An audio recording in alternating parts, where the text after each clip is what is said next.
used cards. Today I would like to show you some recent deck acquisitions. I went out of town this last weekend with my family. We went to visit some friends that live up near Sacramento, and we did a little bit of shopping, and I was really excited to find all of these amazing things in the bookstore. I've been looking forward to reading this book for a while, and it's finally out. So I'm going to show you some decks and we can talk about them. So the first deck that I'm really excited about is one that I didn't really think I would pick up. Sorry, that's French.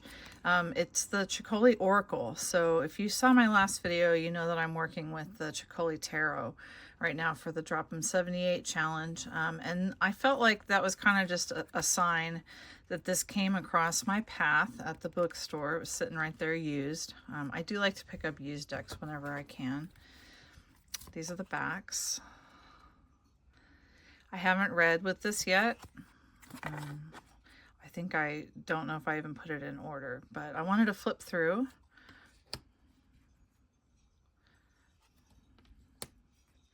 I'm looking forward to using this at some point.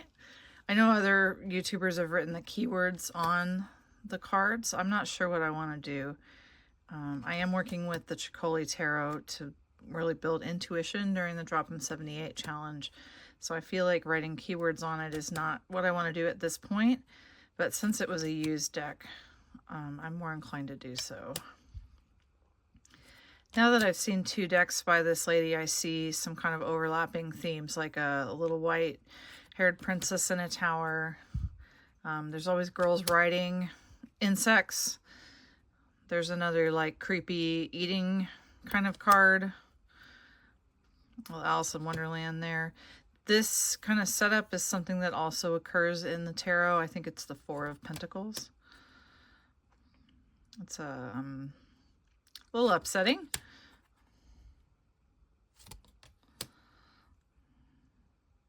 Also a little emotional looking at some of these cards. They're beautiful and they're sweet and they're weird and they're sad and they're happy. They're all of it.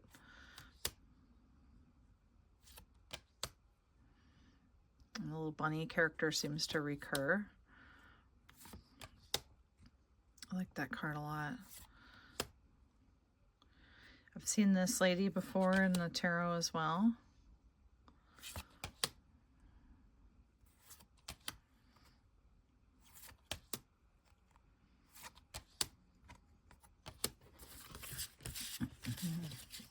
Let's look up the meaning for this one. This one's number 6. So for number 6, the keyword is innocence.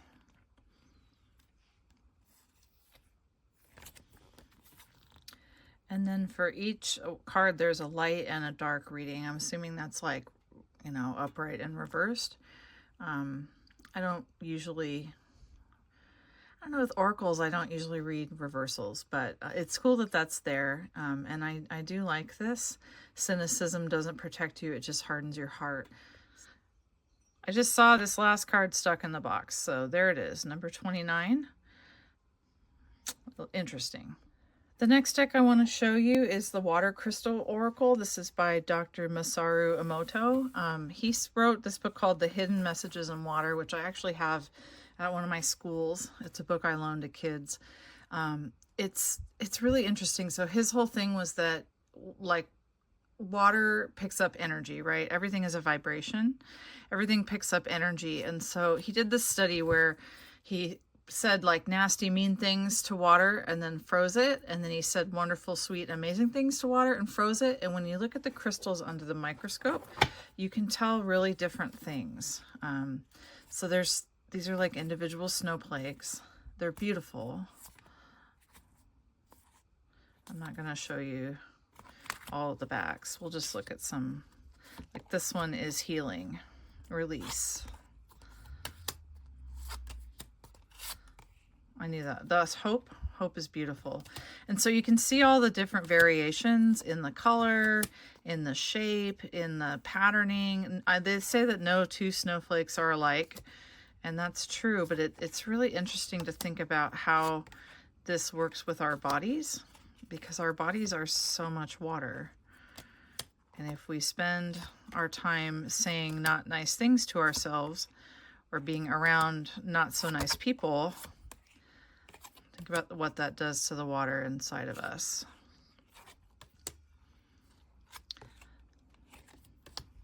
So one of the suggestions to use this, oh, that's a pretty one, truth. Right, you can tell some of them are just really, really beautiful. Reverence. Well, it's one of the parts of the Scout Law. Harmony. I like that. There's two. It's like they're in harmony with each other. So one of the ideas to use this is to put your water bottle on top of the keyword or the card. You can also work with this intuitively, just going through, you know, picking a random card, picking one that you really like. That's a beautiful one. Autumn, my favorite season.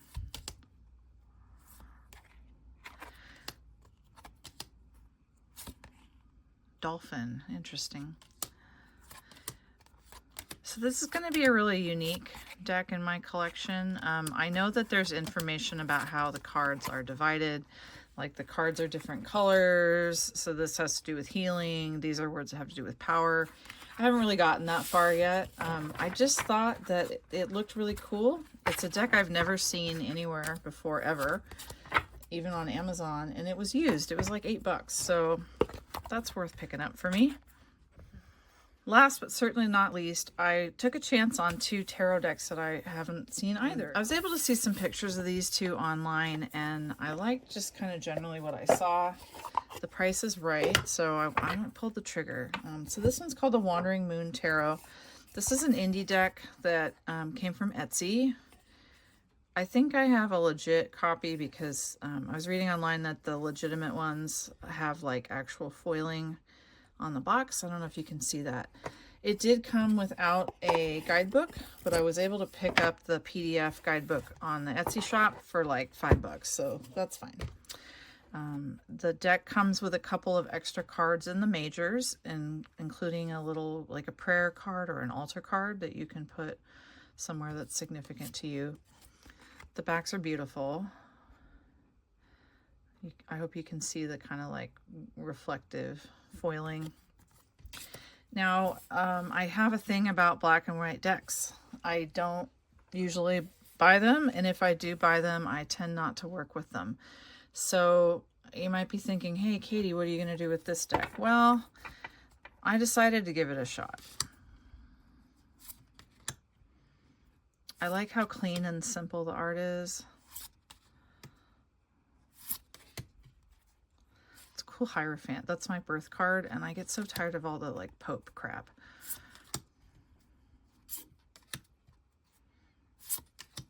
It's a neat Hermit. I think the idea behind this deck is that it's supposed to be really intuitive.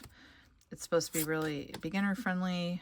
There's lots of crystals, which is kind of fun. Some of the suits have been renamed, which I'll get to in a second. And then some of these are the extra cards for the majors. So there's a new moon. It's cool. It's got a keyhole. There's a full moon. The keyhole looks like it's open. And then there's a wanderer card. Okay. So I think the moons are the cups. I was reading that she was trying to make this like a little more open for people that maybe didn't like the traditional Rider-Waite Smith 10 of Moons. I would look in the guidebook, but like I said, it didn't come with one. So I have it on my phone right now where I'm filming. There's the swords. I like that 3 of Swords. You get a different vibe from it when it's black and white versus, you know, bleeding everywhere. This is really nice too, like the idea of creating a sanctuary for yourself. Maybe leaving that sanctuary. Ouch. It's cool. I like the idea of 10 of Swords, like leading you somewhere, not just suffering. Knight. Okay, here's the wands, lots of crystals.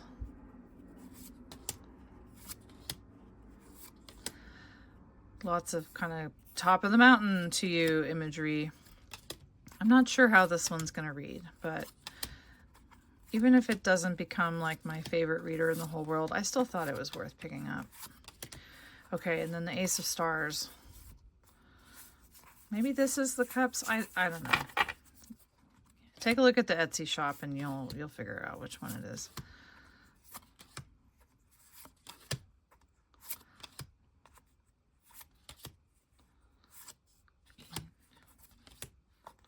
It's really pretty. These are the cups, I think. So maybe the moons are the pentacles. That seems like a 10 of cups kind of card right there. Anyway, that is the Wandering Moons Tarot. So I feel like I'm taking a real chance on this one. I feel like I've seen this around. The guidebook is pretty small. I do like that it has that general theme. The questions and the majors are nice. I haven't really gotten into this one yet. Sorry, a little bit of nudity. So several of the people in my Mindful Tarot cohort are working with collage decks. And so I remember Esther, our fearless leader, talking about, you know, maybe sometime being willing to take a risk on a collage deck. And I like the colors of this one. I like the energy of the colors. The font's a little hard to read here, but some of the cards are really beautiful. Like the Tower. Sorry, lots and lots of nudity today. I like this one, the Five of Cups. So I thought I'd take a chance on this one. I don't know too much about it. It's not one that I've seen. But like I said, I did like the colors and the energy. And I think it's close enough to the Rider-Waite style that it's not going to be too difficult to figure out. Those are pretty.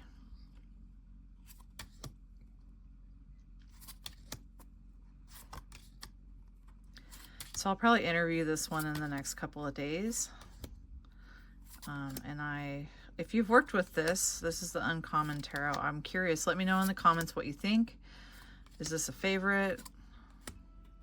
Did I make a smart decision taking a gamble?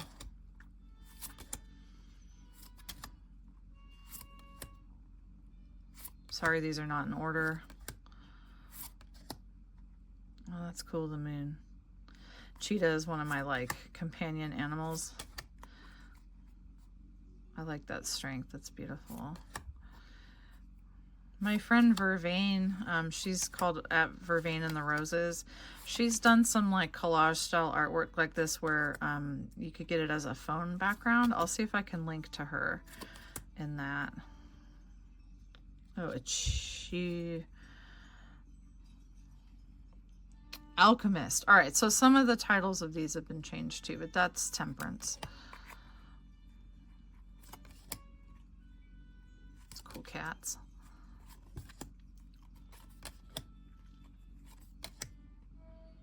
The Wise One for the Hierophant.